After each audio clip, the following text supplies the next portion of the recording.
Kilalang basagulero, siga, tarantado at siraulo ang lalaking si Brando sa kanilang baryo. Sa bawat gulo na mangyayari sa kanila ay laging siya ang nangunguna. Dahil sa kanyang kasigaan, kilalang kilala na rin siya kahit sa ibang lugar. Wala na mga magulang si Brando, tanging ang kanyang lola na lamang ang nakakasama niya sa bahay. Wala rin namang magawa ang lola ng binata sa kanya. Masyado kasing matigas ang kanyang ulo. Wala itong pinakikinggan, kundi ang sarili lamang. Burdado ang maskuladong katawan ni Brando. Sa mga bakante naman itong balat, makikita ang mga peklat na dulot ng mga sugat na bakas ng away. Para kay Brando, ang pakikipag-away o basag ulo ay parte na ng kanyang sistema. Parang lagi siyang kulang kapag hindi nasasangkot sa gulo. Umalis ka sa daraanan ko! Nasa bilyaran ng binata nung gabing yon. Isang lalaking mukhang mayaman at nakasalamin ang nasa harapan niya. Tulad niya ay parang maangas din ang lalaking yon. Ayaw pa naman ni Brando na may mas mayabang at siga pa sa kanya. Sino ka naman para utusan ako, ha? Gusto mo bang malaman kung sino ako? Magpapakilala ako, pero baka hindi mo magustuhan. Magpapakilala ka? Bakit? Mahalaga ba kung sino ka? Nagtawa na ng mga kasama ng lalaki na parabang minamaliit ang presensya ni Brando. Naglayuan ng ibang mga naglalaro ng bilyar. Alam nila na hindi na maganda ang mga susunod na mangyayari. Ikaw pala yung Brando. Yung sinasabi nilang maangas at siga dito sa Baryo Uno. Ikaw pala yan. Wala akong maramdamang takot eh. Muling naghalakhakan ng mga lalaki. Unti-unti nang napupundi si Brando. Pero may kakaiba siyang saya na nararamdaman. Dahil sa wakas, mayroon nang naglalakas loob na insultuin siya. Tagasang ka ba? Gusto mo akong magpakilala? Sige, maayos ako magpapakilala. Ako nga pala si Hugo, ng Baryo 4. Anak ako ng isang pulis. At ang mga kamag-anak ko ay mga politiko. Naiintindihan ko na. Kaya ka nagyayabang-yabangan sa harapan ko dahil pulis ang tatay mo at politiko naman ang mga kamag-anakan mo. Ibig sabihin ba nun, kapag nagpalit tayo ng katayuan sa buhay wala kang bayag? Unti-unting nawala ang ngiti ng lalaking si Hugo. Lumapit pa ito ng bahagya kay Brando. Alam mo ba kung bakit ako nandito? Para tanggalan ka ng bayag. Huhubaran kita ng angas sa katawan mo. Hindi mo ako matatakot sa ganyan. Kahit si Satanas, humihingi ng tulong sa langit para lang takutin ako. Walang paraan para matakot ako, Dudong. Kung ako sa'yo, tumabi ka na lang sa daraanan ko. Paano kung ayaw ko? May magagawa ka? Biglang sinapak ni Brando si Hugo. Malakas ang pagkakasapak. Kaya naman, agad na bumalandra ang lalaki sa dingding ng bilyaran. Gulat na gulat ang mga kasama ni Hugo. Hindi nila inakala na mapapasabak ang kanilang boss. Ano ba tinutunga-tunga niyo dyan? Bugbugin niyo na yan! Lumusob kay Brando ang mga lalaki na hindi bababa sa 7. Pero dahil sanay na si Brando sa pakikipagsuntukan, nagawa niyang tapatan ang mga yon. Ni hindi man lang nakatama sa kanya ang mga lalaki. Nilapitan ni Brando ang lalaking si Hugo at tinawakan sa kwelyo. Ay, sa susunod na mag-aangas ka rito siguraduhin mo na kaya mong higitan ang angas ko. Kasi kung hindi, para ka lang puting sa paningin ko na nagpapanggap na tigre. Ha? Tinulak ni Brando ang lalaking si Hugo palabas ng bilyaran. Mabilis namang sumakay ng sasakyan na itim ang mga yon. Huminga ng malalim si Brando at tinignan pa ang kanyang kamao na nasugatan. Tumama kasi sa ipin ng isa sa mga lalaki ang kamao niya. Maraming salamat, Brando. Alam mo, nung nakaraan pa sila ng gugulo rito buti na lang nandito ka ngayon. Si Lito ang may-ari ng bilyaran na yon. Isang payat at kalbong matanda. Huwag kang magpasalamat. Hindi ko yung ginawa para sa'yo. Ginawa ko yun dahil ayaw ko may pumapalit sa trono ko. Kayong lahat na nandito, alam kong may isa sa inyo na susubukang higitan ang angas ko. Kasi hindi ako magdadalawang isip na tiklupin kayo. Naintindihan niyo ba? Natatakot na nagtanguan ng mga naroon. Sandaling inayos ni Brando ang kanyang polo at saka preskong lumabas. Naglakad siya na parabang walang nangyari. Taas noo pa ang binata, na parabang isang malaking karangalan na tingalain siya ng mga tao nang dahil sa takot. Anong ibig mo sabihin? Binugbog mo si Hugo? Nagulat ang kasama ni Brando sa gang na si Eram nang ikwento niya ang nangyari. Nasa bandang ilog sila noong mga sandaling yon dahil doon ang kanilang tambayan o hideout. Kalmadong humithit ng sigarilyo ang lalaking si Brando. Nakadikwatro pa itong nakaupo at nakatanaw sa ilog. Bakit? Kilala mo ba yon? Si Hugo, anak ni Sir Marwan. Yung maangas din na pulis sa bayan. Tapos, mga kamag-anak nun, malakas ang kapit sa lokal kasi politiko. Pre, walang sinasanto mga yun. Mayayari tayo sa ginawa mo. Pinatay ni Brando ang sigarilyo at iritadong tumingin sa kaibigan. Bakit? Takot ka ba sa kanila? Hindi sa natatakot. Ang iniisip ko lang, baka dito na matapos ang paghahari-harian natin dito sa Uno. Pre naman kasi, dapat kasi iniisip mo muna yung mga ginagawa mo. Wala akong pakialam kung sino ang nakabangga ko. Ang ayaw ko lang ay ang maangas sa sarili kong balwarte. Ano naman kung matinik ang pamilya niya? Eh di magpatayan. Takot ka? Eh di huwag ka sumali. Dalhin mo ang mga miyembro natin sa malayong lugar. Punta kayo sa Mindanao. Iwan niyo ako rito. Kaya ko naman sila eh. Napapailing na lamang si Eram. Kilala niya kasi si Brando. Kapag sinabi nito, ay gagawin talaga niya. Kahit pa paminsan-minsan, masyadong padalos-dalos ang kilos ng binata. Yan ka na naman sa iniisip mo eh. Si Superman ka ba? Tao ka lang, baka nakakalimutan mo. At ang tao, tinatablan ng bala ha. Hindi ko naman sinasabi na maging duwag tayo. Ang akin lang, hinay-hinay lang pre. Alam mo naman na ilan sa mga miyembro natin buntis sa mga asawa. Paano kung mamatay sila? Di kawawa naman yung mga anak at asawa nila. Pwede naman silang kumalas dito sa gang natin. Kung gusto na nilang magpamilya, huwag na silang sumali. Sus! Hindi mo sila maiintindihan dahil hindi mo naman nararanasan ang nararamdaman ng may pamilya. Wala nga lang sa'yo lola mo, di ba? Sumama ang tingin ni Brando kay Eram. Tumayo ang binata at nilapitan ng kaibigan. Minamaliit mo ba ako, ha? Hindi. Ayaw mo lang kasing makinig kasi akala mo lahat ng gawin mo tama eh. Wala kang pakialam sa mga taong pamilya na turing sa'yo. Sarili mo lang lagi iniisip mo at yung pride mo. Nakatikim ng malakas na suntok sa mukha si Eram. Mabuti na lamang ay dumating ang iba pang miyembro ng gang na umawat naman sa kanila kaagad. Ilayon niyo muna yung taong yan ha. Baka mapatay ko pa yan Sarili mong kaibigan sinasaktan mo na? Wala ka talagang puso. Nasa aktong lalapitan ulit ni Brando ang lalaki na makarinig sila ng iyak ng sanggol. Napatigil silang lahat at napalingon sa may ilog. Lumapit doon ang isa sa mga kasamahan nila. Boss, Eram!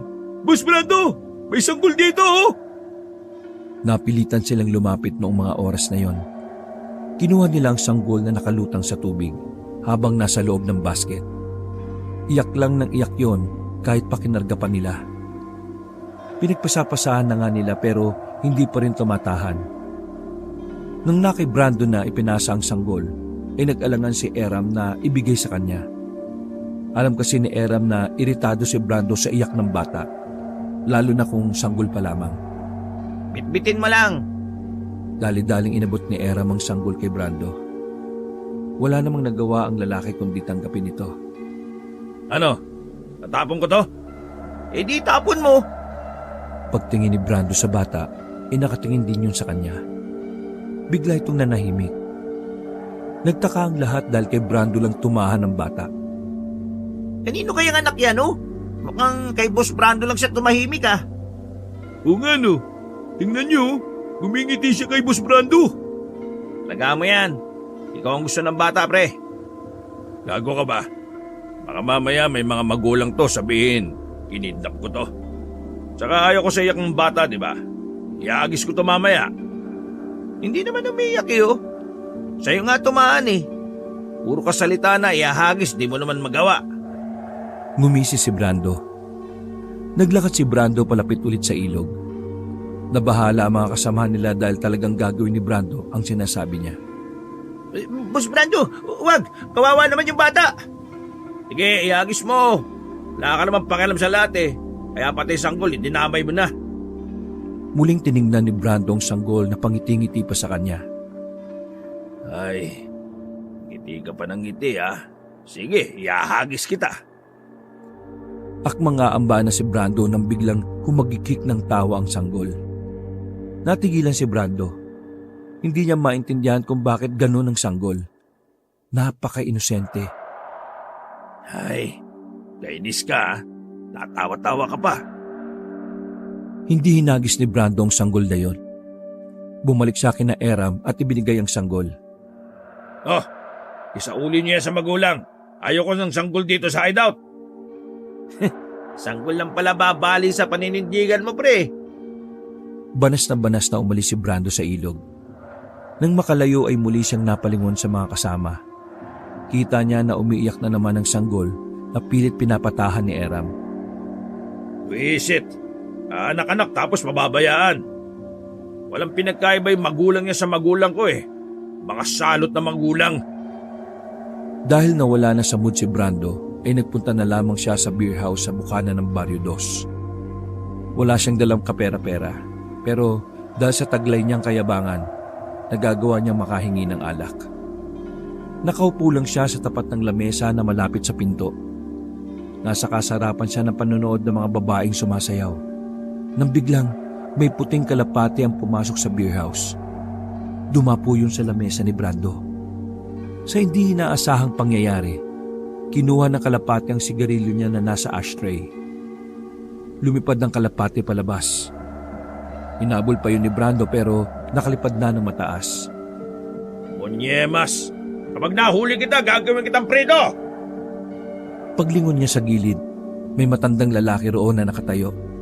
Nakasuot ng parang pampulubi ang matanda pero malinis ang muka. Nakangiti pa yun kay Brando. Ah, bakit ka ngumingiti? Nagago mo ba ako? Iho, magbabago ang buhay mo. Ikaw, wala nang babaguhin sa buhay mo. Kasi kapag ako napikon, mawawala buhay mo. Nakikita ko, iho, magbabago ang buhay mo. Ang batang yon, kailangan nyo siyang patayin. Eh diba tigilan mo nga ako, tanda? Salamat ka, may lola ako. Kung wala, baka wala ka na rin. Kailangan niyang mawala sa mundong ito dahil isa siyang Buwisit, daldal mo! Sasampalin na sana ni Brando matanda nung tumalikod na ito at naglakad paalis. Naiwan siyang natameme. Naiinis pa rin siya sa kalapati na tumangay ng kanyang sigarilyo. Inang kalapati yun ah. Adik din yata sa sigarilyo ang loko. Puti yun eh. Tatandaan ko yung hayop na yun. Para siyang bata sa tapat ng beer house habang nagmamaktol. Bumalik na lamang ang binata sa loob. Uminom siya ng alak hanggang sa siya ay magsawa. Hindi na niya inintindi ang sinabi ng matanda. Mga bandang 10:00 na ng gabi nang makaisip siyang umalis. Walang nagtangkang singilin siya dahil sa takot. Pag-uwi niya sa hideout nila, malayo pa lamang siya ay dinig na niya ang iyak ng sanggol. Nagmamadaling lumapit si Brando sa mga tolda na siyang tinutulugan ng mga kasama niya. Pagdating niya roon, ay naabutan niyang nakahiga na si Eram, habang ang sanggol sa gilid ay nasa maliit na lamesa at iyak ng iyak. Mga siraulo, bakit ba hindi niyo pa inalis ang batang yan rito? Iyak ng iyak ah! Nakakairita! Itapon niyo yan! Nanatiling nakahiga lang ang mga lalaki, para bang hindi siya naririnig ng mga yon. Wala ba kayo narinig? Gusto niyo bang pagtatatadyakan ko pa kayo ha? Sa pilitang pinatihaya ni Brando ang isa sa kasama nila. Napatigil ang lalaki nang makitang namumutla yun. At ang napansin pa ni Brando, hindi normal ang init ng katawan. Sa isang gilid, pinilit bumangon ni Eram. Namumungay ang mga mata nito. Nangihina at nakayuko lang. Lahat kami rito nilalagnat. Hindi ko alam kung bakit eh. Anong pinagsasabi mo? Inisa-isang hawakan ni Brando ang mga kasamahan nila. Totoo nga ang sinasabi ni Eram. Kaya naman, napamura na lamang si Brando at tinampas ang maliit na lamesa. Kunyemas na buhay naman to, oh. Ngayon pa talaga kayo nagkasakit lahat? Ayos naman kayo kanina nung umalis ako, ah. Tapos ano to, Eram? Bakit nandito pa rin tong sanggol na to, ha? Eh dinala namin yan sa barangay kanina. Iniwan namin yan doon. Pero nagulat na lang kami. Dahil sa ilog na naman kung saan natin siya nakuha kanina. Eh paano nandun ulit yun? Sira ba ulo mo? Ewan ko. Huwag mo muna akong tanungin. Sobrang sama ng pakiramdam ko ngayon, no? Eh anong gagawin natin sa sanggol na to, ha? Eh bahala ka. Bumalik na muli si Eram sa pagiga. Binalingan naman ng tingin ni Brando ang sanggol. Sa hindi na naman mapaliwanag na dahilan, bigla na lang nanahimik ang sanggol. Ngumiti ito kay Brando. Bagay na mas lalong kinaiirita niya. Hoy, manahimik ka dyan, ha? Matutulog ako. Pumesto na si Brando sa kanyang higaan. Ipipikit pa lamang niya ang mga mata niya nang bigla na namang umiyak ang bata. Ay, wisit na buhay to, oh. Wisit! Wisit! Wisit talaga! Muling bumangon ng binata. Kinarga niya ang bata at lumabas ng tolda. Balak niya sanang itapon ang sanggol sa ilog, pero napatigil siya nang makita ang maraming uwak sa mga puno. Tila ba nakatingin yun sa kanya? Nang aamba niya ng ihagis ang sanggol sa ilog, bigla na lamang nag-ingay ang mga uwak. Pakiramdam ni Brando, pinipigilan siya ng mga uwak na yon. Oh, bakit nagkaroon ng mga uwak dito? Lang yung mga tong iingay, ah. Manahimik ka kayo! Mas lalong umingay ang mga uwak nang malapit na si Brando sa tubig. Kaya nakakairita. Kapag ako nakaakyat dyan, lahat kayo ipiprito ko. Para siyang timang na inaaway ang uwak. Abang ang sanggol naman na kanyang dala ay hagikik ng hagikik sa kakatawa. Hoy, huwag kang tumawa, ha? Pwede ba? Huwag kang tumawa! Parang mabubuong si Brando ng mga sandaling yon. Natutuliro ang utak niya dahil sa tawa at ingay ng mga uwak. Sa hindi malamang dahilan, para bang nagbago ang ihip ng hangin para kay Brando. Hindi na niya itinapon ang batang yon. Bumalik siya sa loob ng tolda. Inilapag niya ang bata sa lamesa. Pero wala pang ilang minuto ay bigla na naman itong umiyak. Kaya naman napilitan na namang kunin ni Brando ang sanggol para manahimik. Kung magdamag kasing iiyak ang sanggol, maging siya ay hindi rin makakatulog. Kinabukasan, nagising si Brando dahil sa mga naririnig niyang boses. Nangingibabaw ang boses ni Eram. Napansin na lamang niya na nasa bisig niya pala ang sanggol. Masarap ang pagkakatulog. Bagay pala sa'yo maging ama eh. Tingnan mo, oh. Sarap ng tulog niya sa piling mo. Tatawa sana ng ibang miyembro pero pinigilan nila. Alam nilang sasamain sila kay Brando kapag tumawa sila. Ay nako, wisit itong batang to eh. Bumangon ng lalaki at binigay kay Eram ang sanggol. Pero nagtaka silang lahat nang biglang hindi yun umiyak. Pagdampi ni Eram sa sanggol ay sobrang init ng katawan. Nangingitim na rin ang labi nito. Brando, sobrang taas ng lagnat ng sanggol, oh. Sa kanya yata napunta yung mga lagnat namin eh. Eh ano naman? Binalik ni Eram ang sanggol sa barumbadong lalaki na si Brando. Ano bang ginagawa mo? Sira ulo ka! Papandarin ko yung tricycle. Dadali natin siya sa bayan sa ospital. Eh bakit ka ba magsasayang ng oras sa sanggol na to? Hindi naman natin to kaano-ano, ah. Eh pinapagawa sa atin si konsehal. May trabaho tayo ngayon. Uunahin mo tong... Eh tarantado akong tao, Brando. Pero hindi ako katulad mo na walang puso. Hindi ko kaya makita na may batang mamamatay dahil wala akong ginawa. Eh yan ang problema sa'yo. Masyado kang malambot. Ikaw naman, masyado kang matigas. Hindi ba napapansin? Tumatanda na tayo. Karamihan sa atin, unti-unti nang nagbabago ang buhay. Tumitino na ang iba. Nakakaroon na sila ng dahilan para magbago. Tapos ikaw ganyan pa rin? Puro ka na lang angas? Magbabago na kayo. Magiging duwag at batuka na kayo. Magiging malambot na kayo. Tanggal angas, ha? Bakit? Dahil ba sa mga asawa nyo, ha? Pamilya. Dahil sa pamilya, Brando. Nanahimik bigla si Brando. Dahil sa pamilya kaya magbabago kami. Maiiwan kang ganyan.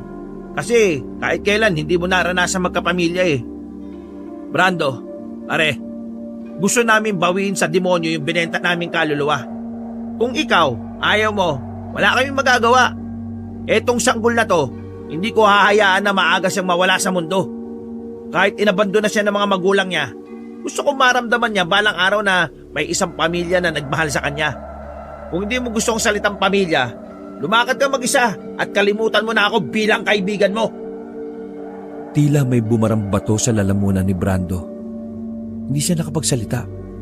Sapul na sapul siya sa sinabi ng kaibigan. Naglakad na palabas ang miyembro ng samahan kasama si Eram. Hoy, may trabaho tayo, ha? Ngunit walang nakinig sa kanya. Sa halip, inunang asikasuhin ni Eram ang tricycle na matagal nang nakaparada sa gilid. Pero dahil hindi nila yon mapagana, tumakbo na lang sila Eram palayo para pumara ng masasakyan. Naiwang mag-isa si Brando sa labas ng hideout nila. Napatingala siya sa mga uwak na nakadapo pa rin sa mga puno. Para bang alam na mga uwak ang nangyayari dahil nakatingin yun sa kanya. Oh, anong tinitingin-tingin nyo, ha? Ihawin ko kayo dyan, eh. Kumuha ng batong lalaki at binato ang mga uwak. Pero sa kasamaang palad, maging ang mga uwak ay walang pakialam sa kanya.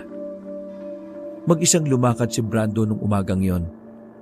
Meron na naman siyang binugbog sa Barrio 3. Utos kasi yon ng isang konsehal. Isa yon sa mga sideline na kanilang gang.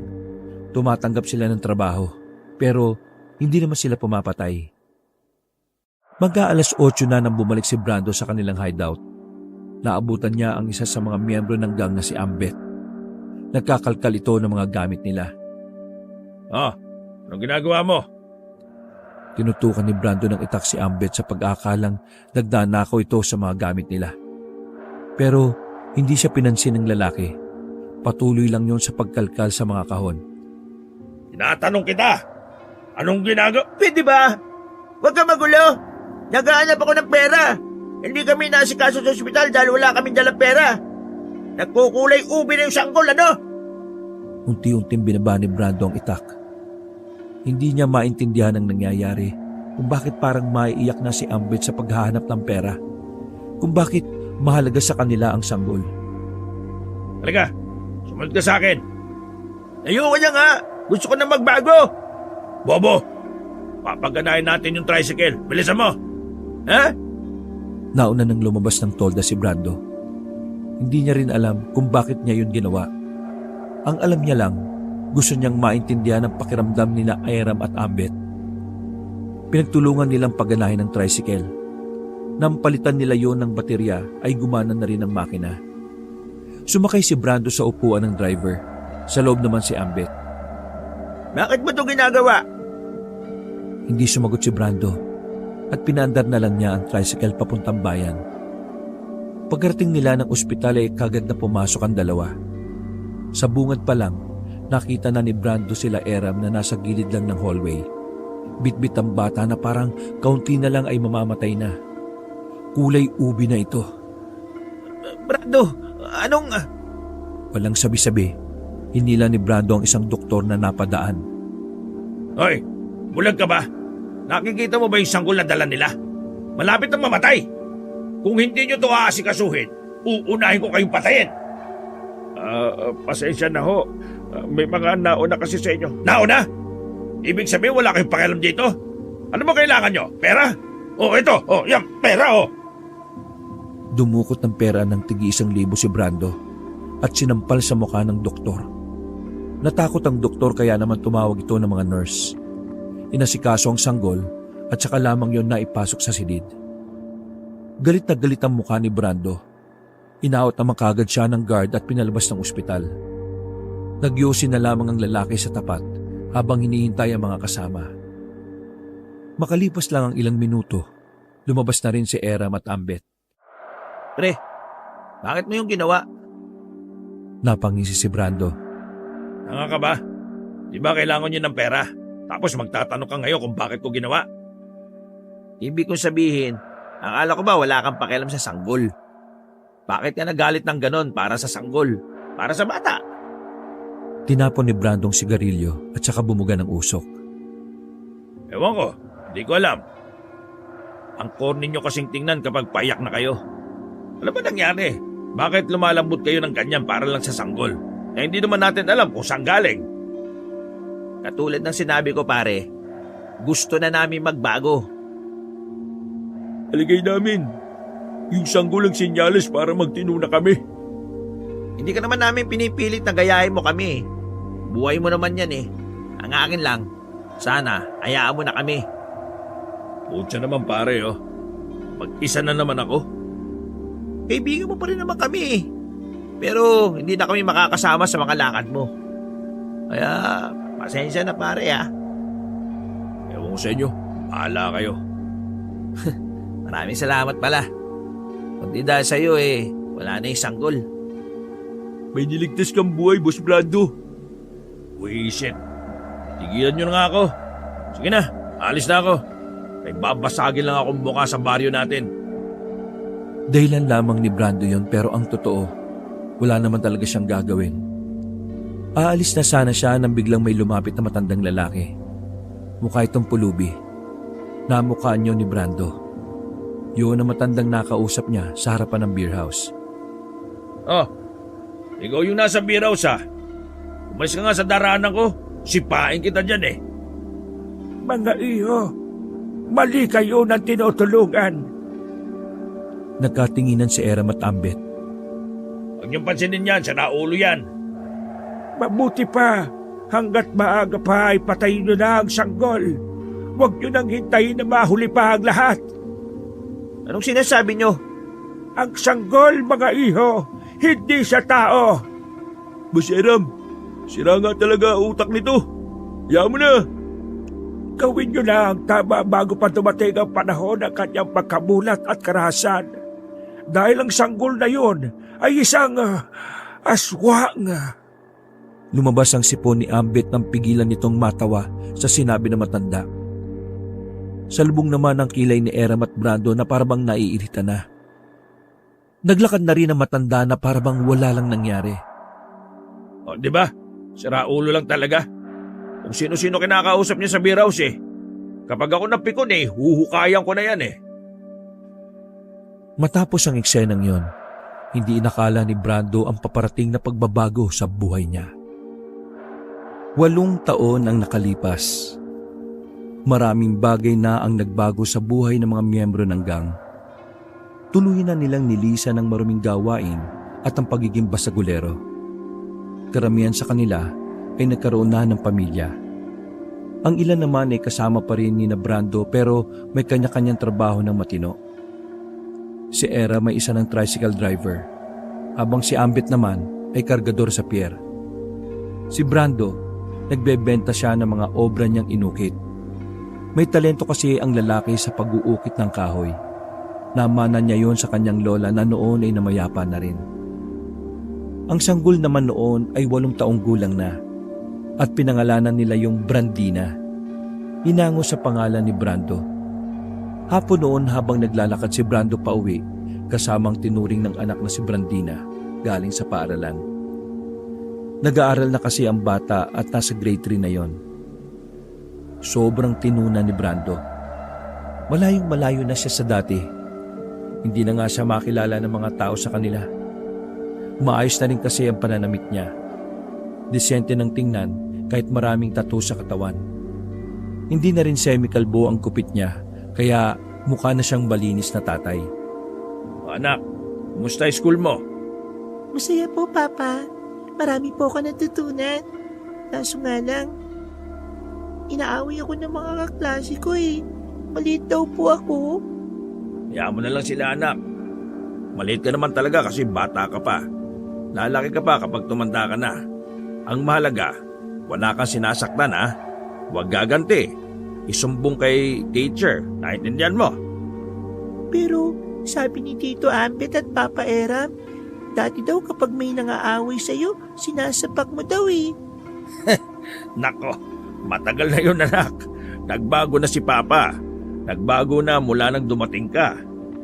Sa'yo ko naramdaman na ang sarap pala sa pakiramdam magkaroon ng pamilya. Basta anak, hindi ko alam kung anong nangyari. Parang magic na nagbagong lahat mula nang makilala ka namin eh. Kaya malaki ang pasasalamat namin sa'yo anak. Binigyan mo ng liwanag ang buhay namin. Salamat din po kasi tinuring niyo akong tunay na anak. Alam ng bata na ampun lamang siya nila Brando. Piniliwanag kasi ni Brando ang lahat. Nagtataka nga sila kasi sa murang edad naiintindihan niyo ni Brandina. Mga ilang sandali lang, napatigil sila sa paglalakad nang may humarang sa kanilang kalalakihan. Kahit 8 taon na ang nakalipas, kilalang kilala pa rin ni Brando ang lalaking nasa gitna. Hugo? Oh, mabuti naman nakilala mo pa ako. Long time no see. Napalunok na lamang ng laway si Brando. Bigla na lamang siyang kinabahan. Alam niya na hindi maganda mangyayari. Anong kailangan mo? Alam mo bang dahil sa pagbugbog mo sa akin noon, matagal akong nahimlay dahil sa spinal cord ko? Galit na galit si Hugo. Ngayon tanatanong mo anong kailangan ko? Kailangan kong makaganti para matuwa naman ako sa'yo. Kumalibot kay Brando ang mga kasama ni Hugo. Kamalas-malasan pa, walang ibang dumadaan sa kalsada noong oras na yon. Papa, sino po sila? Bakit po ang papangit nila? Anak, mga germs yan na nagkatawang tao lang. Nag-anak ka na pala. Ang dating Brando, naging Bronda. Di maganda. Mas masaya kapag nakita ng anak mo kung paano kita bugbugin. Sumenyas na si Hugo sa mga kasama niya. Kung tutusin, kayang-kaya ni Brando palagan kahit gaano pa yung karami. Pero dahil ayaw na niyang bumalik sa dati, hinayaan na lamang niya ang nangyari. Nabugbog siya ng grupo ni Hugo. Tinakpan na lamang ni Brando ang mga mata ng bata habang sinasalo niya ang bawat tadyak at sipa ng mga lalaki. Walang kwenta. Ikaw pala ngayon ang wala ng bayag eh. Tara na! Umalis kagad ang mga yon nang magsawa na sila kay Brando. Nanatili lang na nakaluhod si Brando habang yakap ang anak. Tara na anak. Umuwi na tayo. Duguan ang ilong at labi ni Brando. Masakit ang kanyang buong katawan dahil sa lamog. Halos pikit na rin ang isa niyang mata at merong pasa. Masama sila, Papa. Bakit ka po nila sinaktan? Galit ako sa kanila. Hindi ko po sila mapapatawad. Gagantihan ko po sila. Hinaplos na lang ni Brando ang mukha ng bata at saka kinarga. Umalis sila na parang walang nangyaring gulo. Pag-uwi nila ay nagulat si Eram at Ambet. Nagalit ang dalawa. Pero pinili na lang na ipagsawalang bahala ni Brando para sa batang si Brandina. Matapos malinis ang sugat ni Brando, ay natulog na lang sila kaagad. Maliit lang ang bahay nila pero may sariling higaan ng bata. Madaling araw nang magising si Brando dahil sa kirot ng kanyang sugat. Napansin niyang wala si Brandina sa higaan. Bumangon ang lalaki. Lumabas siya sa pag-aakalang nagbanyo lang yon. Pero nakasalubong niya ang bata sa labas. O anak, saan ka galing? Anong oras na? Bakit ka pa lumabas? Napansin ni Brando na iba na ang suot ng bata. Nakita rin niyang basa pa ang buhok ni Brandina. At higit sa lahat, napansin niyang may dugo ang tsinelas ng bata. Kinabahan si Brando sa di malamang dahilan. Anak, sabihin mo nga, saan ka galing? Bakit may dugo ang tsinelas mo? Naligo po ako sa ilog. Ganitong oras? Bakit hindi ka naman nagsabi? Itulog po kayo tsaka may sakit po kayo eh. Kaya lumabas na lang po ako.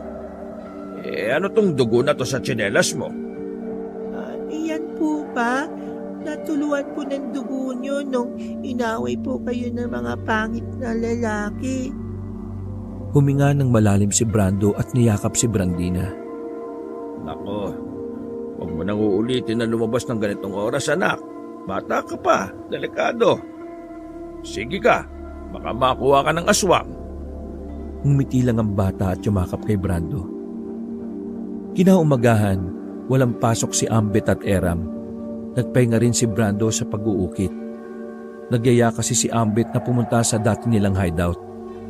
Maliligo rin sila sa ilog dahil mainit ang panahon kahit maaga pa lang. Pero pagkarating nila roon ay maraming tao. Nagkakagulo. May mga bulong-bulungan na hindi nila maintindihan. Kaya naman, naintriga sila. Lumapit sila Brando. Pagsilip nila, ay napatakip na lamang si Brando sa mga mata ng batang si Brandina. May mga katawan na nakahandusay sa batuhan. Lahat yun ay wala ng buhay. Pare-parehong lasog-lasog ang katawan. Pre, Brando, parang kilala ko mga yan ah. Di ba yan yung mga kasama ni Hugo dati? Sila ba yung kasama ni Hugo na bumugbog sa'yo kahapon? Hinila ni Brando si Eram para walang makarinig ng kanilang pag-uusapan. Habang lumalayo naman si Ambet kasama si Brandina. Oo, sila yun. Yung tatlong yan, kasama sila. Wala ka namang ginawa, di ba? Sa ulo. Malamang wala. Alam mo naman na nagbago na ako, di ba? Sa tingin mo, ipapayag akong mabugbog kung pwede ko naman silang patayin kagad. Kilala mo ako. Di ako yung tipo na gumaganti kasi inuunahan ko lahat ng kaaway ko dati. Sino kayang gumawa niyan? Baka mamaya ikaw ang mapagbintangan. Wala bang ibang nakakita kahapon habang binubugbog ka? Wala naman. Kami-kami lang kahapon nang nandun eh. Grabe pre. Kahit mga gangster tayo noon, hindi natin yung kayang gawin. Baka naman may iba silang kaaway. Yun nga din ang hindi natin alam. Bumalik ang dalawa kay Ambet. Inutusan na lamang muna nila si Ambet na umuwi kasama ang bata. Nagpaiwan si Brando at Eram doon. Mga ilang sandali lang, dumating na rin ang mga pulis. Kinuha ang bangkay at isinakay. Unti-unting nagpulasa ng mga taong naroon. Pero may narinig silang nagsasalita ng mga tsismosa. Ano ko nasabi na aswang ang pumatay dyan? Ganito kasi yan. Yung mga taong yan, mayayaman yan sa 4. May impluwensya ang pamilya niyan. Kilala niyo si Hugo? Yung maangas sa 4. Katropa niya yan. Malabong pinatay sila ng tao kasi takot sa kanila ang mga makakaaway nila. May impluwensyang pamilya yan eh. Kaya aswang lang ang may tapang para gumawa niyan. Punit-punit ang damit oh. Labas ang laman loob. Maraming kalmot at parang kagat sa katawan. Tao ba ang gagawa nun? Ha? Tao ba? Nagkatinginan si Brando at Eram. Ngayon lang kasi sila nakarinig ng tungkol sa aswang. Sa tagal na nila sa lugar na yon, wala naman silang nabalitang may aswang sa kanilang baryo. Kahit sa ibang baryo ay wala rin naman. Aswang? Naniniwala ka ba ron, pre? Hindi ko alam. Ikaw ba? 50-50. Bakit 50-50? Nanay ko kasi nung nabubuhay pa, sabi niya, inaswang daw siya habang pinagbubuntis ako sa kapis pa noon. Kung totoo ang aswang, di baka aswang ang pumatay sa mga yon. Sandali. O bakit? Tingnan mo, may damit dun sa gilid ng tubig. Lumapit ang dalawa doon.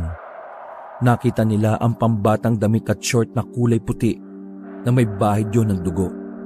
Pre, may biktima rin yatang bata, gagi. Tiningnan ni Brando ng maigi ang damit at short. May nakita siyang palatandaan sa manggas. Hindi siya maaaring magkamali. Damit yun ni Brandina. Naalala niya bigla na galing nga pala ang bata sa ilog ng madaling araw. Bigla siyang kinabahan. Pero hindi na lamang niya sinabi kay Eram ang kanyang naisip. Uy, pre, ayos ka lang ba? Bigla ka yatang namutla ah. Ha?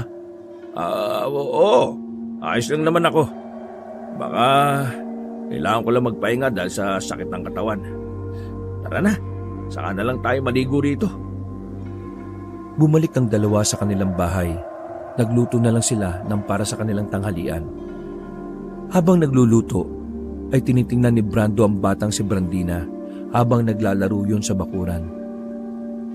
Napapaisip siya. Isa rin kasi sa tumatakbo sa isip niya ang pagiging allergic ni Brandina sa bawang. Hindi, malabo eh. Tsaka, hindi pa naman sigurado kung totoo ang aswang. Ano yun, pre? May sinasabi ka ba? Ha? Wala. Wala ako sinasabi. Mabilis na lumipas sa mga oras. Sumapit na naman ang gabi. Kapansin-pansin ang pagiging tahimik ng batang si Brandina. Habang nagliligpit si Brando ng mga kahoy sa pinag-ukitan, tinawag niya ang bata. Brandina, anak. Halika nga saglit. Bakit po, Papa? May ginawa ka ba masama, anak? Wala po, Papa. Masama mo nagsisinungaling. Biglang nanahimik ang bata. Kilala niya kung nagsasabi ng totoo ang batang si Brandina. Dahil doon, kinabahan lalo si Brando. Pero mas pinili na lamang niyang kumalma. Tanda mo yung lagi kong sinasabi. Kapag inaway ka ng mga kaklase, magsumbong ka kay teacher. Huwag kang mananakit. Huwag gaganti. Opo, Papa. Sige na. Ligpitin mo na yung mga laruan mo at matutulog na tayo mamaya. Pag-alis ni Brandina ay huminga ng malalim si Brando. Ganoon niya kabilis na pagtagpi-tagpi ang lahat. Pero umaasa pa rin siya na sana ay mali ang kanyang hinala. Makalipas ang 5 araw, medyo magaling-galing na ang mga sugat ni Brando. Wala na rin ang sakit ng kanyang katawan.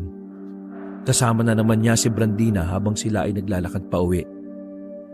Marami naman silang nakakasabay. Meron din namang mga pulis na nasa kalsada para mag-checkpoint.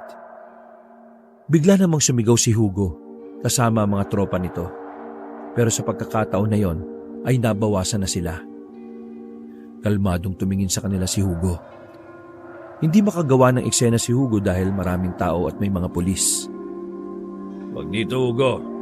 Ibang pulis yan. Hindi yan kakilala ng papa mo.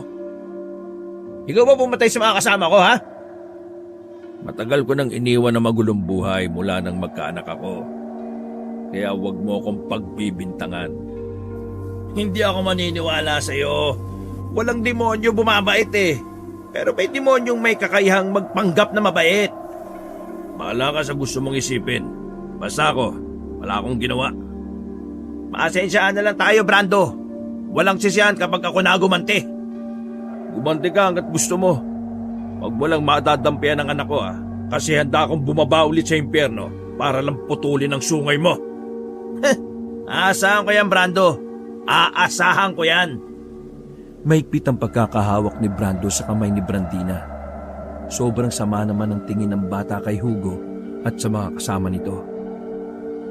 Aminado si Brando na nakakaramdam na rin talaga siya ng takot sa mga ganong eksena. Lalo na kung alam niyang maaring madamay ang kanyang minamahal na anak. Nang makauwi sa kanila ay pinapasok na muna ni Brando ang batang si Brandina sa loob. Nilapitan niya si Eram na abala sa pagluluto sa kanilang bakuran. Oh, bakit ganyan ang mukha mo, pre? May problema ba? Huminga ng malalim si Brando at tumiling. Nagtagpo kasi landas namin ni Hugo kanina eh. Kaya nang inaasahan natin. Pinagbibintangan niya ako na ako ang pumatay sa mga kasama niya. Ano? Sinaktan ka ba niya? Si Brandina, sinaktan ba nila? Kalma. Wala silang ginawa. Pero pinagbantaan niya ako eh. Kaya nasisiguro ko na may mga masasamang mangyayari na naman. Ano kaya kung doon muna si Brandina sa ate mo? Hindi kasi pwedeng kasama natin ang bata sa ganitong may banta sa buhay natin eh. Sa bagay, tama ka. Nasabihan ko na lang si ate na ihatid sundo si Brandina sa school. Oo, ganun na nga pre. Magbigay na lang tayo ng bayad para sa abala. Sabihin na lang din natin kay Brandina na may asikasuhin lang tayo. O sige pre, bukas. Pupuntahan ko yung ate ko. Pre, tingin mo, aswang ba talaga yung pumatay sa mga yon? Napatigil si Eram sa paghahalo. Sandali, interesado ka ba sa mga aswang? Ay, paano kasi? Kanina sa school nila Brandina, usap-usapan yun eh. Halos lahat ng tao doon naniniwala na may aswang nga rito sa ulo. Pagpalagay na natin na aswang ang gumawa nun. Ano naman ang pwede natin gawin? Mismong pamunuan nga natin tikom ang bibig. Nga, walang ginagawa. Ay, mahirap ang ganito eh. Di bale, tapusin mo na yung ginagawa mo. Handa ko lang yung hapagkainan. Pagkaluto ng pagkain ay sabay-sabay na silang nagapunan. Pero wala pang 10 minuto nang sila ay maupo. Natanaw ni Brando sa labas ang lalaking si Hugo. May mga kasama ito at lahat ng yon ay may mga dalang baril. Yumuko kayo! Dinakma ni Brando ang bata at sabay-sabay silang yumuko. Mabuti na lang sementado na ang kanilang pader, kaya naman hindi sila tinatamaan ng mga rat-rat ng baril. Mauna ka na sa impyerno, Brando! Tumawa pa ang lalaking yon. Nagulat naman si Brando nang bumitaw sa kanya ang bata. Umakyat si Brandina sa kabilang bintana para makalabas. Brandina, ano bang ginagawa mo? Pre, bakit mo binitiwan? Diyos ko naman Pre, ang lakas ni Brandina. Nagawa niyang alisin yung kamay ko. Patuloy lang ang mga putukan sa labas. Pansamantala lang yun natigil nang biglang may umatake sa mga yon na aswang. Masugo! Aswang yung batang yan! Nagpaputok ulit ang mga lalaking yon at si Hugo. Pero mabilis ang aswang na sumutsuot pa sa silong ng kanilang bahay. Nang maubusan ng bala ang mga yon, ay nilundagan sila ng aswang at pinagkakakalmot. Kung wala pang darating na pulis, ay hindi titigil ang aswang sa pag-atake sa kanila. Samantala, mabilis namang umalis sila Hugo habang ang iba sa kanila ay duguan. Tama ba narinig ko, aswang? Inatake sila ng aswang. Nagkataon lang ba to? Timing na timing Tahimik lang si Brando noong mga oras na yon. Nang masigurong wala na sila Hugo, saka na sila naglakas ng loob na sumilip sa labas. Nakita nila roon ng mga pulis. Ang ibang pulis ay hinabol naman sila Hugo. Diyan ba sa inyo?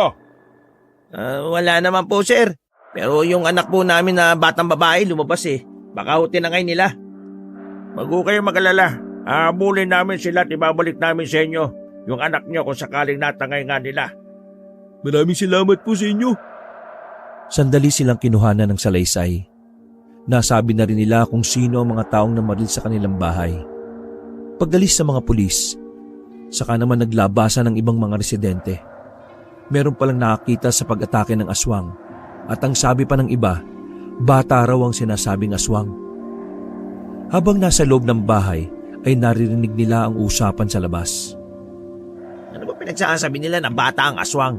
Galing daw dito sa likod bahay yung aswang Sira ulo ba nila? Si Brandina lang naman yung bata sa atin. Boss Brando, pinagbibintangan ba nilang aswang si Brandina? Sa tanong na yon ay napatingin si Brando at Eram kay Ambet. Dumaloy na naman ang kaba at pangamba kay Brando. Pero sa palagay niya ay dapat nang malaman ng dalawa kung ano ang tumatakbo sa isipan niya. Mga pre, Eram, Ambet, may sasabihin ako sa inyo Oh, ano naman yung pre? Humugot ng malalim na paghinga si Brando. Mahirap para sa kanya ang desisyon na yon pero kailangan niyang subukan. Sa tingin ko mga pre, si Brandina ang aswang.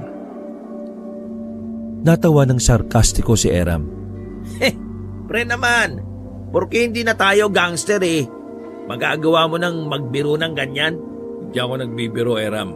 Yun ang hinala ko. Pre, anak natin si Brandina. Paano mo nagawang paghinalaan yung bata? Naniniwala ka ba sa mga chismosa sa labas? Pagbabarili ko pa yung makayan Pre, yung sinabi ng matanda. Sino? Yung praning na matanda sa ospital? Yung damit na pambata sa ilog na may dugo. Kay Brandina yon. Ako ang bumili nun sa kanya, kaya alam na alam ko yon. Baka naman kapareho lang. Hindi, kanya talaga yon. Madaling araw nagising ako Wala si Brandina sa higaan. Nakasalubong ko siya sa labas. Iba na damit. Basa ang buhok. Ang tsinelas may dugo. At ang sabi niya, naligo siya sa ilog. Sa ilog kung saan natagpo ang patay ang mga tropa ni Hugo. Bago mangyari yon, di ba binugbog nila ako? Nagsabi si Brandina na gagantihan niya yung mga yon. At nangyari nga. Nanahimik si Eram sa mga sandaling yon at napapaisip. Bata pa lang si Brandina. Hindi na siya pwede sa bawang kasi namumula buo niyang katawan. Tapos kanina, pre, ang lakas niya. Natanggal niya ang braso ko sa katawan niya. Ang higpit ng yakap ko sa kanya. Tapos, dumaan siya sa bintana na parang pusa lang. At yung sinasabi ng mga nakakita, bata raw ang aswang. Matagal ko na rin napapansin ng mga kakaiba sa batang yun eh. Oh, pati ikaw, pre. Ram, hindi mo ba napapansin? Sobrang lakas ng pangamoy ni Brandina. Isa yun sa katangian ng mga aswang eh. Nakita ko rin siya na nakikipaglaro ng piko. Hindi normal yung layo ng talon niya eh. Kahit tayo, hindi natin kakayaning tumalon ng 5 metro. Tapos, nakita kong binuhat ni Brandina yung mga toolbox ko nung nakaraan. Alam niyo kung gaano yung kabigat, di ba? Makinig ka, Ram. Hindi normal ang anak natin. Isa siyang, Ano ngayon kung aswang? Ano, papatay natin siya? tarantado ka ba? Wala kami sinasabing ganon. Ang sa akin lang, kapag nalaman ng iba na aswang si Brandina, tutugisin siya ng mga tao. Malalagay sa alanganin ng buhay niya. At baka patayin siya ng mga tao. Tandaan mo, pare, malakas ang impluwensya ni Hugo at nakita nila mismo na si Brandina sa labas kanina. Kaya kaya nilang baliktarin na kaya nila tayo binaril dahil aswang si Brandina. Naintindihan mo ba ako? Anong gagawin nga natin ngayon, pre? Hindi pwedeng mahanap ng mga pulis si Brandina. Tsak baka atakayin ni Brandina ang mga pulis. Kailangan natin mauna sa kanila. Kailangan nating hanapin si Brandina at ilayo sa lugar na ito. Punta tayo sa ilog. Malakas ang kutob ko na naroon lang siya. Nagpalit ng damit ang tatlo ng kulay itim para yun walang makapansin sa kanilang mga tao na lumabas sila ng bahay. Patago silang nakaalis. Kinakabahan silang pumunta ng ilog. Pagdating nila roon ay tahimik ang lugar. Agos lang ng tubig sa ilog ang tanging maririnig. Brandina, andiyan ka ba? Kami ito, mga tatay mo. Brandina, anak! Halika! Wala kaming gagawin sa'yo. Tanggap namin kung sino ka. Magpakita ka lang. Wala pang 5 minuto nakarinig sila ng mga yabag ng paa. Mula sa likuran ng bato ay lumabas doon ang batang si Brandina. Anak, halika, dali. Naaninagan nila si Brandina na nakaanyong aswang. Parang matanda ang mukha ng bata. Mahahaba ang kuko at pabalahibo rin ang braso. Papa Brando, Papa Eram, Tito Ambit, ako po ang aswang. Pinatay ko po sila kasi sinaktan nila si Papa Brando eh. Aswang po ako, masama po ako. Umiyak ang bata at wala nang nagawa ang tatlo kundi yakapin ang bata. Kahit na natuklasan nilang aswang si Brandina, wala silang nararamdamang takot. Hindi nagbago ang pagtingin nila sa bata. Huwag kang mag-alala. Hindi ka naman namin pababayaan, anak eh. Walang nagbago, anak. Ikaw pa rin ang nag-iisang anak namin. Tama ang Papa Brando mo. Aswang ka man, tao ka man, kahit ano ka man, mahal ka namin. Kahit naging tayo ka, mahal ka namin. Ay, sorry. Napatahan din ng tatlo ang bata. Pansamantala silang tumambay sa ilog na yon. Minabuti nilang mamalagi muna roon habang nakikiramdam pa sila sa mga mangyayari. 1 oras ang nakalipas. Nakaisip na rin sila ng paraan para mailigtas ang bata. Ambet, makakabli ka ba sa bahay? Kailangan mong kunin ng ipon natin pera para makaluwas tayo sa Luzon. Kaya ko. Hintayin niyo ako dito. Titingnan ko kung anong lagay sa lugar natin. O sige pare, ingat ha. Nagmamadaling umalis si Ambet. Naiwan ng tatlo sa gilid ng malaking bato. Halos kalahating oras din ang hinintay nila bago makabalik si Ambet. Hingal na hingal si Ambet. Halata sa kilos nito ang kaba at pagkabahala. Mga pare, binaliktad nga tayo ni Hugo. Sinabi niya na aswang si Brandina kaya sila nagpaputok. Ngayon, nakita ko sa tapat ng barangay. Nagtitipon na sila. Kumakalap sila ng mga tao para huliin si Brandina.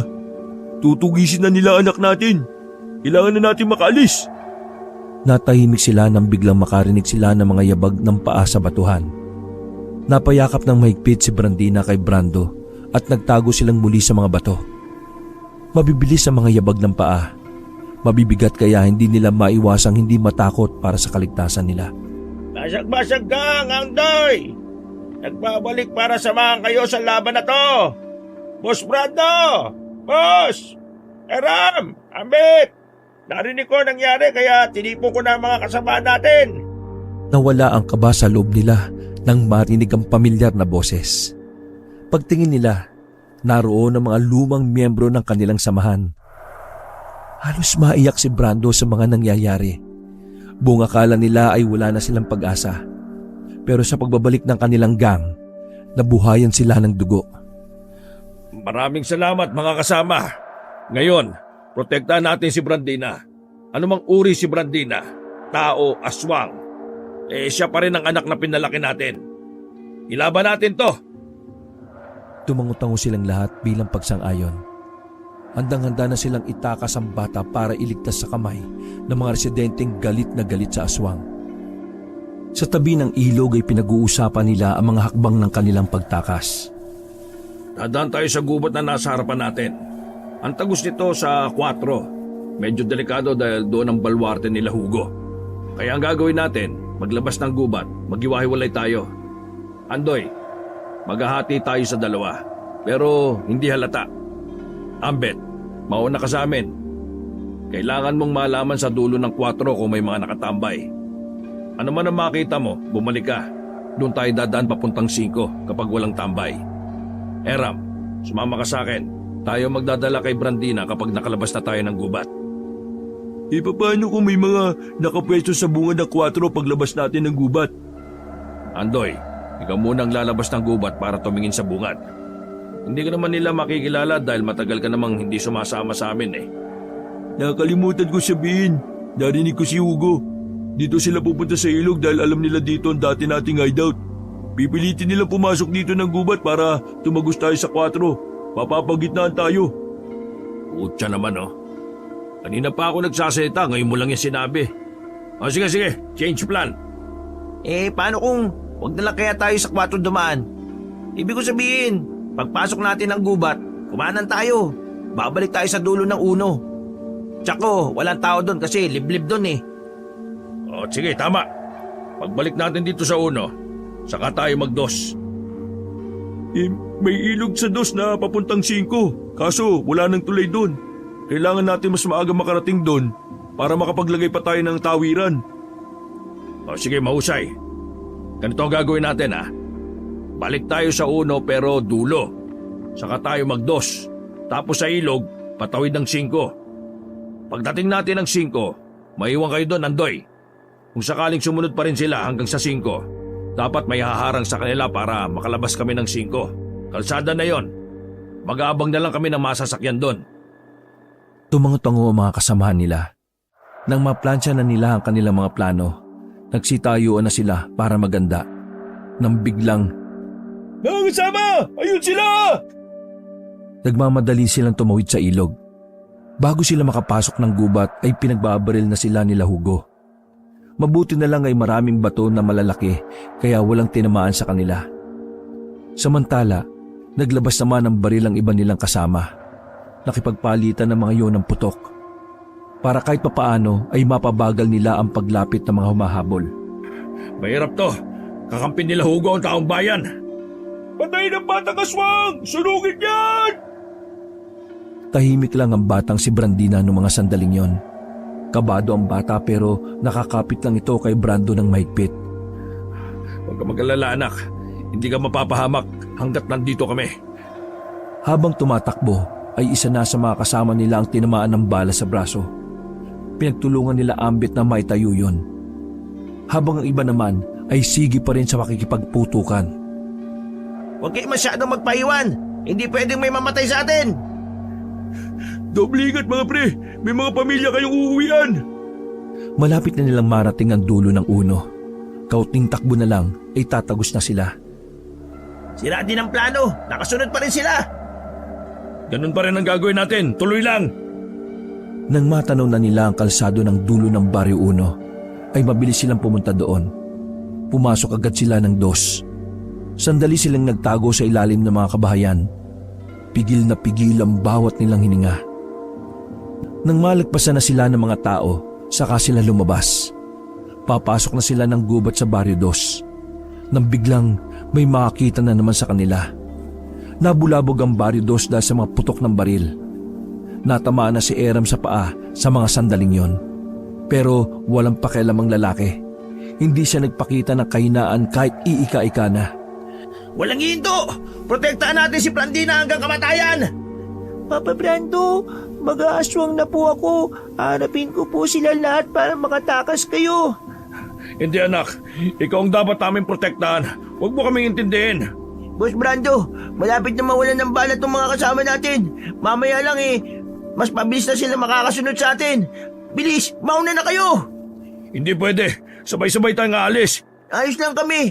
Mauna. Hindi nga pwedeng may maiwan eh. Lahat sasama. Sumunod ka. Ako ang pinuno kaya sundin mo ako. Ay nako. O sige na. Mga kasama, walang hinto ha. Tuloy lang. Mas lalong dumadami ang putok na pinakakawalan ng kampo ni Hugo. May ilang residente na rin kasi ang may mga sariling dalang baril. Brando, ayun ang ilog. Kaso, walang tawiran. Malas. Malakas pa ang agos. Mga kasama, arangin natin sila. Nandito na ang ilog. Doon sa kabila, Eram. May mga trosong nakabara. Tara! Nagmamadali silang tumakbo sa kabilang banda ng ilog. Sinamantala ang pagkakataon na may mga nakabarang katawan ng puno. Pinaunan nila si Brando at Brandina. Sumunod ang iba nilang kasama na sugatan. Si Ambit na ang huling tatawid. Kaso nga lang, nadulas ang lalaki at nalaglag sa rumaragasang tubig. Nakahawak si Ambit sa puno. Sige na, mauna na kayo. Magpapaagos na lang ako. Pero, Naputo lang sasabihin ni Brando nang biglang kumalas sa kanya si Brandina. Brandina! Tumakbo si Brandina at binalikan si Ambet. Naganyong aswang ulit ang bata at saka pwersangin nila si Ambet paangat. Lahat silang nakakita ay nagulat sa ginawa ng batang si Brandina. Hindi yung pangkaraniwan para sa isang batang 8 taong gulang pa lamang. Kinarga na ulit ni Brando si Brandina na makabalik na si Ambet. Maraming salamat anak, pero wag mo na uulitin yun ha. Pinapakaba mo po ako eh. Ano ka ba? Nasa 5 na sila noong mga sandaling yon, pero nakasunod pa rin sa kanila sila Hugo. Yun na ang huling baryo para makalabas sila at makarating sa kalsada. Kailangan nilang umabot doon dahil doon lang ang daan patungo sa bayan. Kaso sa mga parating na minuto ay mas magiging komplikado na pala sa kanila ang lahat. Nasa 5 na tayo mga kasama. Kaunting tiis na lang. Kunting tibay mga pre, makakaraos din tayo. Mas malaki ang gubat sa Baryo 5 kaya mas doon sila tumagal. Bukod sa malaki, masyado talagang masukal. Nagawa na nga nilang iligaw sila Hugo, pero hindi pa rin sila naging kampante. Mukhang naliligaw na rin tayo. Baryo 5 pa ba to? Malaki ang gubat na Baryo 5 pre. Kailangan nating tumagos hanggang sa kalsada. Mga kasama, patawarin niyo kami kung naidamay pa namin kayo rito. Sa halip na magsisi, masaya pa at taas noong tinanggap na mga kasama nila ang sitwasyon. Sa kanilang samahan, may binitiwan silang pangako sa isa't isa na kahit uugod-ugod na sila, mananatiling kadugo ang turing nila sa isa't isa. Mukhang naiwan na natin sila. Siguro, magpahinga na muna tayo. Gagamutin ko yung mga sugat ninyo. Kung may mga bala pa mga baril ninyo, kung pwede lang magbantay kayo sa paligid. Baka bigla na lang silang lumitaw Pupwesto pa lang sana mga kasama nila nang biglang dumating nga sila Hugo. May dala silang mga sibat, pana, sulo at mga baril. Anong akala mo sa amin ha, tanga? Kayo mga tanga kasi bakit kayo nagpahinga? Kinuha ng mga yon ang baril ng mga kasama nila Brando. Nilapitan ni Hugo si Brando. Binaba naman ni Brando ang bata at ibinigay kay Ambet. Wala silang magawa noon dahil nakatutok sa kanila ang baril. Hindi rin makapagpalit ng anyo si Brandina dahil pinagbabawalan na ito ni Eram. Binugbog na naman ni Hugo si Brando. Dugo ang agad ang mukha ni Brando. Ang tanging na lang nilang nagawa ay magalit at umiyak. Ilang sandali pa, pwersahang nilagyan ng mga residente si Brandina ng bawang sa leeg. Nanghina ang bata kaya nagawa nila itong itali sa katawan ng puno. Nakikiusap ako sa inyo. Huwag si Brandina. Lumuhod ka muna sa harap ko. Baka magbago ang isip ko. Dahan-dahan bumangon si Brando. Walang ano-ano ay lumuhod na nga ito kay Hugo. Minsan ko lang maramdaman na magkaroon ng pamilya. Kaya wala na akong pakialam sa purit imahe ko. Ngayon, bitiwan niyo si Brandina. Nakaload na ako. Tumawa ng malakas si Hugo. Sinaba ulo mo. Nagpauto ka naman eh. Aswang yung batang yan, uy. Dapat dyan mamatay. Sige na, sunugin niyo na yan. Huwag! Parang awa niyo na pakiusap. Nag-iyakan na mga miyembro ni Brando. Maging si Brando ay walang humpay na rin ang pagbagsak ng luha. Nasa aktong dadampian na ng apoy ang bata nang biglang may mga dumating na nagmumula sa taas ng mga puno. Paglingon nila Hugo, mga aswang yon na mas mababangis. Sinubukan nilang magpaputok ngunit walang nagawa ang kanilang mga baril. Isa-isa silang pinagpapapatay ng mga aswang. Sa isang iglap lang, si Hugo na lang ang natira. Kaso nga lang, pinatay siya kaagad ng isang matandang aswang na lalaki. Nanlaki ang mata nila Brando sa mga sandaling yon. Hindi sila makapaniwala na marami pa pala ang aswang na gaya ni Brandina. Mga kasama, tanggalin niyo magkakatali sa prinsesa. Teka, sino kayo? Anong prinsesa? Kayo ba ang nagprotekta sa kanya? Tumango si Brando. Matagal na namin hinahanap ang batang ito. Siya ang apo ko, ang prinsesa ng aming angkan. Wala nang malay ang bata ng mga sandaling yon. Binitbit na yon ng isang aswang. Maraming salamat sa pag-aalaga niyo sa aking apo sa loob ng 8 taon. Hayaan niyo munang dalhin namin ang bata sa aming lugar. Pasensya na, hindi kayo pwedeng sumama. Pero babalikan namin kayo para formal na makapagpasalamat. Sige na, mauna na kami. Teka, sandali. Lumingon na matanda. Maaari bang ingatan niyo siya? Tumango ang matanda at naglakad na rin palayo ang mga aswang. Ilang araw ang nakalipas. Naiwan kaming 3 sa gubat ng Barrio 5. Pinauna na muna naming makauwi ang mga kasama namin. Habang kami ay umaasa na babalikan kami ng mga aswang na kumuha kay Brandina. Nagtiyaga kami sa ginawa lang naming bahay-bahayan na yari sa mga sanga at dahon ng saging. Pre, hindi na yata babalik yung mga aswang na yun ah. Paano na si Brandina? Kung yun ang mga kauri niya, mas maigi na siguro na dun siya. Ang malaga ligtas siya. Kesa naman sa baryo, ayaw sa kanya ng mga tao. Ibibigay natin kay Brandina ang buhay na nararapat sa kanya. Ang gusto ko lang naman mangyari makapagpaalam man lang kahit sa huling sandali. Napalingon ng 3 nang makitang may mga naglalakad. Marami sila. Lahat ay halos nakabahag. Namukaan ni Brando matandang lalaki na naroon. Hawak-hawak nito si Brandina na nakangiti. Sobrang saya ni Brando. Kahit alam niyang yun na ang huli nilang pagkikita. Nagpapasalamat pa rin siya dahil naging parte si Brandina ng kanyang buhay. Malaki ang pasasalamat niya sa bata na kahit na aswang yon, naranasan ni Brando ang magkaroon ng matatawag niyang pamilya. Higit sa lahat, ang matatawag niyang anak. Wakas. Kilalang basagulero, siga, tarantado